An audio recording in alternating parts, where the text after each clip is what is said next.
Sakit ini sering dianggap sebagian banyak orang sebagai rasa sakit kepala biasa, dan Anda mungkin bisa jadi salah satunya. Nah, di segmen Sehat Bugar MTB FM kita akan cari tahu lebih dalam seperti apa sih penyakit vertigo ini.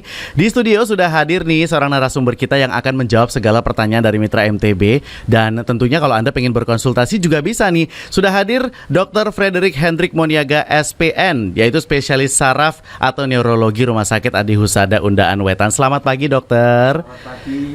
Sehat ya, Dok? Sehat, selalu sehat. Wah, senangnya dokter bisa main-main ke sini. Ada juga nih teman-teman dari Rumah Sakit Adi Husada Undaan Wetan. Ada Kanit Pemasaran dan Layanan Pelanggan, Bapak Muhammad Rizal. Sehat, Pak?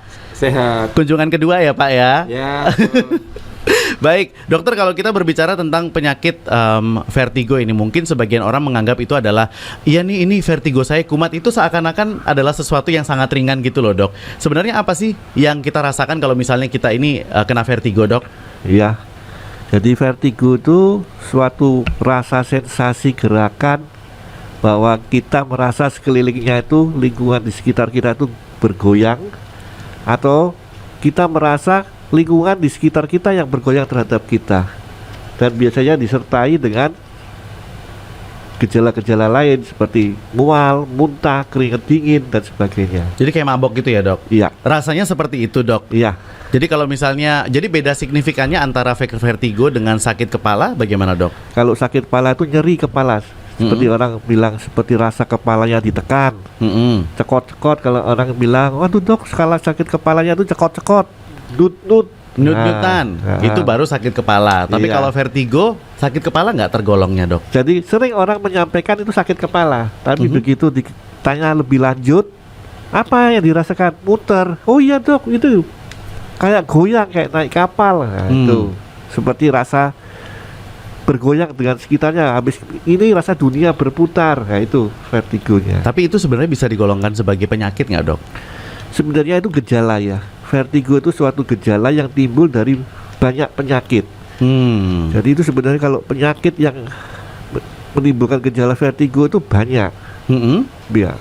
Jadi itu suatu bukan penyakit vertigo, tapi itu suatu gejala-gejala dari suatu penyakit yang menimbulkan gejala. Itu bisa vertigo. merujuk ke penyakit apa aja tuh, Dok? Jadi karena banyak, biasanya kita bagi dua. Jadi penyebab dari sentral, itu sentral itu pusat di otak, atau gangguan perifer itu di luar otak. Oke.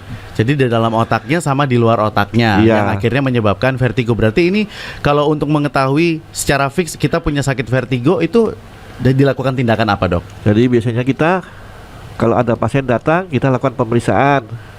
Pertama kali kita tanyakan dulu ada keluhannya apa yang lebih detail.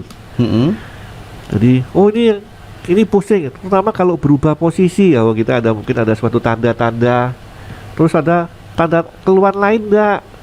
Oh, ada kelemahan yang kiri ya. Itu nanti kita cari semua untuk mengarah ini tipe yang mana. Oke, emang ada beberapa tipe ya, Dok? Ya, itu tipe sentral sama perifer. Perifer tadi itu berarti. Nah, untuk penanganan pertama pasien kan pasti datang, dok saya sakit kepala. Pasti kan ngomongnya seperti itu ya, Dok ya. Apakah dengan vertigo ini juga kalau misalnya dikasih obat anti nyeri, apakah juga akan turun? Jadi kalau dia ringan mungkin dengan istirahat, kalau dia penyebabnya perifer bisa dengan anti nyeri. Terus yang ada beberapa obat yang anti mual bisa membaik. Tapi kalau keluhannya bertambah berat, lebih baik kita harus cari lebih jauh. Oke. Jadi kalau yang perifer sama yang satunya tadi sentral. Itu, Dok, sentral, itu kalau bisa dikategorikan lebih berbahaya yang mana, Dok?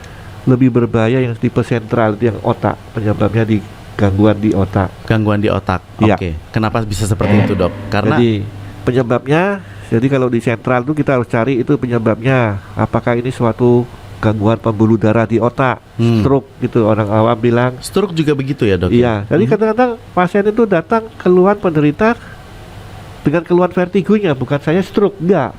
Oke. Ya, ngomong sendiri, nyampaikan ke dokter, dok saya kok pusing, muntah-muntah.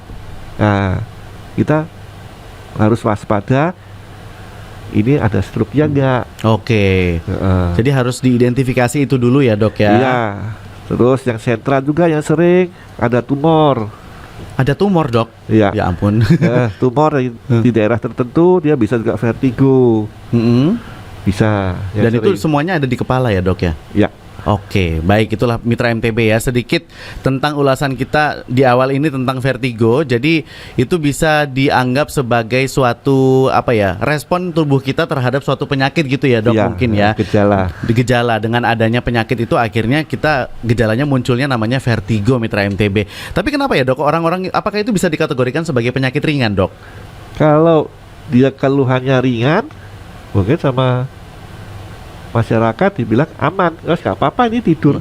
Biasa ini emang kayak gini gitu misalnya kan gitu kan, ngentenginnya biasanya gitu. Nah, kalau dia tipenya yang bukan sentral mungkin tidak ada masalah. Tapi kalau tipenya yang tipe sentral, ini yang jadi masalah. Ada perbedaan secara gejala nggak, Dok, untuk yang sentral dan juga perifer itu? Kadang-kadang katanya kalau yang sentral tuh gejala tidak terlalu berat tapi tidak sembuh-sembuh. Tapi kalau yang perifer tuh hebat sekali tapi sebentar baik. Oke, nggak sembuh-sembuhnya bisa dalam waktu berapa lama, Dok? Ya 1 minggu kok masih ada terus. Oh gitu, Iya. bisa sampai 1 minggu bahkan. Iya. Nggak bisa bayangin saya beraktivitas ditemani dengan vertigo ya, kayaknya nggak mungkin deh kayaknya, Dok. Nah, Anda nih Mitra MTB kalau ingin bertanya-tanya boleh loh langsung aja.